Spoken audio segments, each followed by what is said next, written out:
नमस्कार मंडळी, जय शिवराय. तर स्वागत आहे आजच्या एका नवीन व्हिडिओमध्ये. तर मित्रांनो, व्हिडिओ खूप महत्त्वाचा आहे, तर व्हिडिओ शेवटपर्यंत बघा आणि कसा वाटला तुम्हाला कमेंट करून सांगा. आणि चॅनलवरती जर नवीन असाल तर नक्की चॅनलला सबस्क्राईब करून ठेवा. मित्रांनो, व्हिडिओला सुरुवात करूया. तर आपले 80 ते 90% रिक्षा ड्रायव्हर हे ओला, उबेर आणि रॅपिडो या ॲप्लिकेशनवरती आपण धंदा करतो. तर सध्याच्या कंडिशनमध्ये ज्या ऑनलाईन कंपन्या आहेत आणि त्या जो रेट देतात त्या रेटमध्ये आणि आपल्या मीटरच्या रेटमध्ये खूप डिफरन्स येतोय मित्रांनो. त्या डिफरन्स लक्षात घेऊन आपण मीटरवरती धंदा करायचा विचार केलेला आहे. तर जे रिक्षावाले ॲप्लिकेशन यूज करतात ओला, उबेर, रॅपिडो, तर त्यातले 80% रिक्षावाले सध्या मीटरवरतीच करत असतील. 5-10%, 10-20% काय असतील समजा, ते ज्या दाखवलेल्या अमाऊंटमध्ये जात असतील. आहेत असे खूप रिक्षावाले ते जात असतील, आहेत असे खूप रिक्षावाले. तर मित्रांनो, आपण जो मीटरवरती धंदा करतो आणि आपण आपण ॲप्लिकेशनवरून बुकिंग घेतो आणि आपण कस्टमरला सांगतो की मीटरनुसार जावं लागेल. तर मीटरनुसार जात असताना मित्रांनो, आपली काही रिक्षावाल्यांकडून चुकी होते की आपण कस्टमरला कल्पना देत नाही की आपण मीटरनुसार जाणार आहे म्हणून. आपण जातो लोकेशनवरती आणि कस्टमर बसल्यानंतर आपण मीटर टाकतो आणि त्यांना कल्पना देत नाही की आपण मीटरनुसार पैसे घेणार आहे म्हणून. तर हे थोडं चुकीचं आहे. तर आपण काय करायचं आहे, आपण जर रिक्षा बुकिंग ॲक्सेप्ट केली आणि आपला समजा रेट मीटरनुसार रेट जर त्याच्यामध्ये ॲपमध्ये त्या दाखवलेल्या फेरमध्ये दिसत नसेल, तर आपण काय करायचं, आपण डायरेक्ट कस्टमरला जिथून आपण ॲक्सेप्ट केली तिथूनच कस्टमरला पहिला फोन करायचा. तर कस्टमरला आपण कल्पना द्यायची की मॅडम सर, आपण मीटरनुसार पैसे घेणार आहोत. आपला जो फेर होईल तो मीटरनुसार होईल. ॲपमध्ये दाखवलेलं बिल हे आपल्या मीटरपेक्षा कमी आहे, तर त्या रेटमध्ये आपण जाणार नाही. तर त्या रेटमध्ये आपण जाऊ शकत नाही. आम्हाला मीटरनुसार जर फेर देणार असाल, मीटरनुसार भाडे देणार असाल तर मी येतो. जर त्यांना ॲग्री वाटलं, तर त्यांना जर वाटलं ओके या, तर ते या म्हणले तरच जायचं आहे. आपण नाही म्हणले तर तुम्हाला बुकिंग कॅन्सल करायची आहे. तुम्हाला जर जायचं असेल तर तुमचं वैयक्तिक कारण ॲपच्या रेटमधून आपला खूप नुकसान होते मित्रांनो. तर मला तर वाटतं तुम्ही कॅन्सलच केली पाहिजे. कस्टमरला पण सवय लागली पाहिजे. जर आपण आपल्याला मीटरनुसारच जायचं आहे, फक्त कस्टमरला फोन करून सांगायचं आहे की आम्ही मीटरनुसार जाणार आहोत. त्यांना समजावून सांगा. काही कस्टमर समजतात की असं आहे, प्रॉब्लेम आहे ॲपमध्ये, काय त्यांच्या मनानुसार ते रेट दाखवतात, आम्हाला त्या रेटमध्ये परवडत नाही. त्यांना समजावून सांगायचं मीटरमध्ये त्यांच्या मनानुसार ते रेट दाखवतात, कारण त्यांना कंपनीला तसं रेट दाखवायचा अधिकारच नाही. मीटरचा रेट 17 रुपये आरटीओने त्यांना दिलेला आहे, तरी त्या कंपन्या दाखवत नाहीत तसं रेट. तर आम्ही मीटरनुसारच जातो. तुम्ही सहकार्य करा. आम्हाला थोडी रिक्वेस्ट करायची, आपण पण एक पाऊल मागे यायचं. त्यांना रिक्वेस्ट करायची की सहकार्य करा मॅडम, आम्हाला पण परवडत नाही. असं समजून सांगितलं तर काही 100 पैकी 70-80% लोक तरी मानतात. कारण स्टँडर्ड लोक असतात, त्यांना अशा काही गोष्टी समजावून सांगितल्या ना, त्यांना पण समजू शकतात. तर काही लोक कसे असतात, आपण तिथं गेल्यानंतर भांडत बसण्यात अर्थ नसतो. मग त्यांचा पण वेळ खराब, मग त्यांचा पण पारा चढतो तिथं. कारण त्यांना कुठंतरी ऑफिसला जायचं असतं, गाडी पकडायची असते, काय XYZ काय असू शकतं. आपण तिथं जाणार, वाद घालणार. आणि कसं काही लोकांना कल्पना नसते की मीटरने ॲक्च्युली किती होतील पैसे. तर तुम्ही जर त्या रेटमध्ये जाणार नसाल तर त्यांना तुम्ही समजावून सांगा की तुमचं एवढं किलोमीटर, तुमचा अंदाजे एवढं होऊ शकतात, 5-10 रुपये त्याच्या मागे पुढे होऊ शकतं.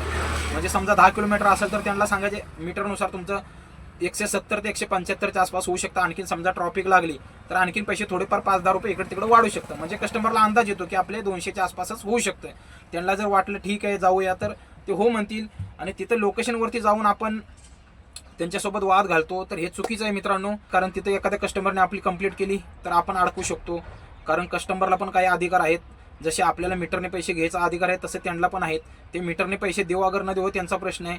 त्यांना परवडलं तरी ते येतील, पण सांगणं हे आपलं काम आहे. कारण त्यांनी ॲपवरून बुक केलेली असते, त्यांना वाटतं की तेवढंच अमाऊंट होणार आहे. मग त्यांना आपण समजून सांगायचं की ॲप हे काहीच्या काय दाखवत, त्यांच्या मनाने दाखवतात.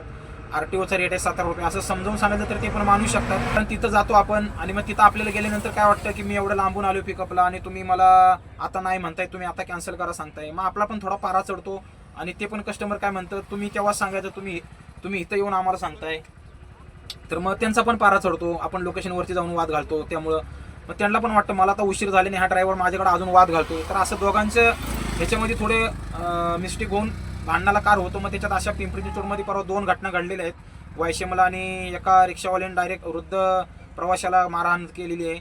आणि त्याच्यानंतर हिंजवडीला पण अशी घटना घडली होती. तर अशा घटना झाल्या नाही पाहिजे मित्रांनो. कारण रिक्षावाल्याकडे बघण्याचा दृष्टिकोनच लोकांचा वेगळा आहे. म्हणजे ते पण एक अर्थी बरोबर आहे. कारण जेव्हा ओला, उबेर नव्हतं तेव्हा रिक्षावाल्याने पण काही अति केलेलं आहे, त्यांनी मनाने पैसे घेतलेले आहेत. अशा त्याच्यामुळे लोकांचं त्याच्यावरून विश्वास उडालेला आहे. आणि काही लोकांचा मीटरवरून पण विश्वास उडालेला आहे. म्हणजे रिक्षावाले कसे करतात, कस्टमरला माहीत नसतं आणि इकडनं तिकडनं फिरवून नेतात. अशामध्ये पण काही लोक मीटरवरती बसायला नकार देतात. आणि काही लोकांचं असं पण आहे की काही लोक मीटरमध्ये, ड्रायव्हर लोक मीटरमध्ये सेटिंग करून ठेवतात, पैसे वाढतात. तर अशाने पण काहीतरी लोकांच्या मनात थोडं मीटरविषयी किंवा रिक्षाच्या ड्रायव्हरविषयी म्हणजे चुकीचा अनुभव लोकांना आल्यामुळे लोक थोडं ते ॲप्लिकेशन म्हणजे ॲप्लिकेशनचा जो रेट आहे तो रेट फॉलो करायचं म्हणतात. पण त्यांना समजा समजवून सांगितलं ना तुम्ही की अंदाजे एवढं होतील, त्याच्या मागं पुढं थोडंफार 5-10 रुपये इकडे तिकडे वेटिंग लागलं तर होऊ शकतात. कारण लोकांना समजून सांगितलं ना की 70 रुपये किलोमीटर आहे, तुम्ही मॅपमध्ये बघू शकता किती किलोमीटर आहे, मला सांगा एवढं डिस्टन्स, मी तुम्हाला ॲक्च्युली फेर सांगतो किती होईल ते. तर अशा अंदाजावर समजा सांगितलं ना तर लोक बसतात. पण डायरेक्ट असं काय काय लोकांना मीटर म्हणलं तर घाबरतात ते, त्यांना वाटतं असं किती होतील मीटर म्हणलं तर त्यांना वाटतं 100च्या जागी 200-300 तर नाही ना होणार.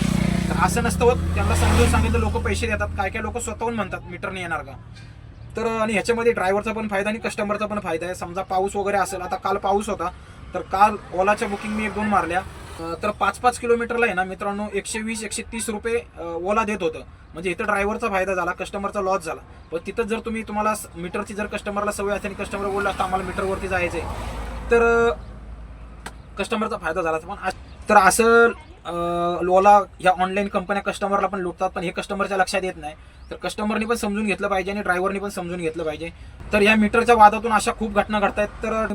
तर या घटना घडू नये म्हणून पोलीस आयुक्तांनी कर्मचाऱ्यांना सक्त ताकीद दिलेली आहे की त्यांना अधिकार दिलेले आहेत की अशा रिक्षावाले कोण कायद्याचं नियमांचं उल्लंघन करत असतील तर त्यांच्यावरती कारवाई करायची आहे. कस्टमरने एखाद्या सांगितलं की ड्रायव्हरने माझ्याकडनं एक्स्ट्रा मागितले, तर त्यांना काय वाटतं यांनी मीटरपेक्षा जास्त मागितले. तर तसं नसतं. ॲपचं आणि मीटरचं याच्यात खूप मोठा फरक आहे. ॲप हा प्रायव्हेट आहे आणि मीटर हा सरकारी आहे. सरकारी रेटमध्ये पैसे मागणे म्हणजे एक्स्ट्रा मागणे असं होत नाही. तर अशा काही घटना घडतात. त्याच्यामुळे परवा पिंपरीला वायसीएमच्या तिकडं संत तुकाराम नगरला जी काही घटना घडली आणि हिंजवडीला पण अशी काहीतरी घटना घडली, त्याच्यावरून विनय कुमार चौबे पोलीस आयुक्त आहेत, तर त्यांनी असे अधिकार दिलेले पोलिसांना की अशा कुठल्या रिक्षा भेटले तर त्यांच्यावरती कारवाई करायची म्हणून. अशी कारवाई आपल्यावरती होणार नाही याची आपण सर्वांनी काळजी घ्या. आपल्याला जायचं मीटरनी, पण फक्त एवढंच लक्षात ठेवायचं की जाण्याच्या अगोदर आपल्याला कॉल करून सांगायचं की आम्ही मीटरनुसार पैसे घेणार आहोत म्हणून. आणि त्यातल्या त्यात अजून परत आज एक न्यूज वाचली मी की ज्या रिक्षा संघटना अवैध रिक्षा संघटना आहेत की म्हणजे अनधिकृत रिक्षा संघटना वगैरे असे की मनमानी करून त्यांचं काय मनाचेच कायदे ठरवतात, अशा संघटनावरती कारवाई करण्यात येणार आहे. जसं की काही स्टँड असे असतात की जिथून फक्त मर्यादित ठराविक रोडवरतीच रिक्षा चालवल्या जातात, म्हणजे त्या शेअरिंग असेल किंवा कसंही असेल. तर त्या स्टँडवरती समजा एखाद्या दुसऱ्या साईडला जाणारा पॅसेंजर आला तर ते रिक्षावाले त्याला बसवत नाहीत. तर त्यांचा मर्यादित ठरलेला रूट असतो, तर त्या रूटवरती ते चालतात. तर हे पण चुकीचं आहे असं त्या अधिकाऱ्यांनी सांगितलेलं आहे, पोलिसांनी सांगितलेलं की अशा रिक्षावाल्यांवरती कारवाई होईल.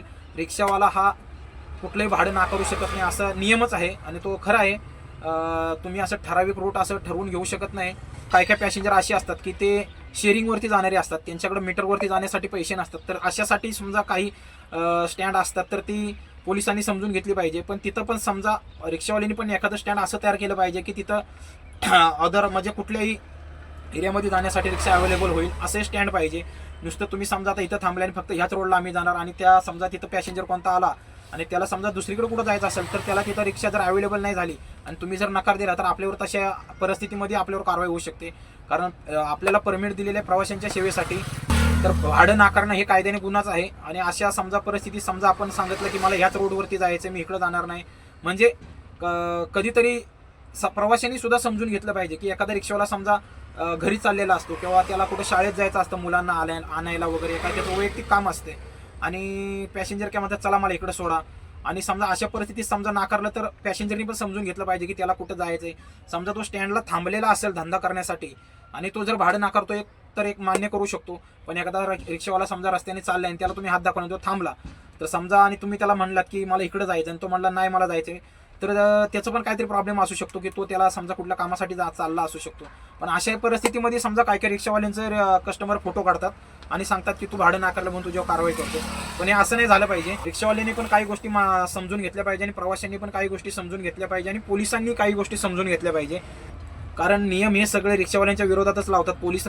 पोलिसांनी रिक्षा पकडली की रिक्षावाल्यांकडे त्यांचा बघण्याचा एक दृष्टिकोनच वेगळा असतो. तर सगळेच रिक्षावाले एकसारखे नसतात, काही बरोबर नियमाने चालणारे असतात. तर मित्रांनो आपणही काळजी घेतली पाहिजे. उद्या समजा काय पोलीस कंप्लेंट झाली, कुणी काय आपल्या विरोधात समजा कारवाई केली आपल्या विरोधात आणि समजा काय पोलीस केस झाली तर मित्रांनो खूप अवघड होतं पुढं.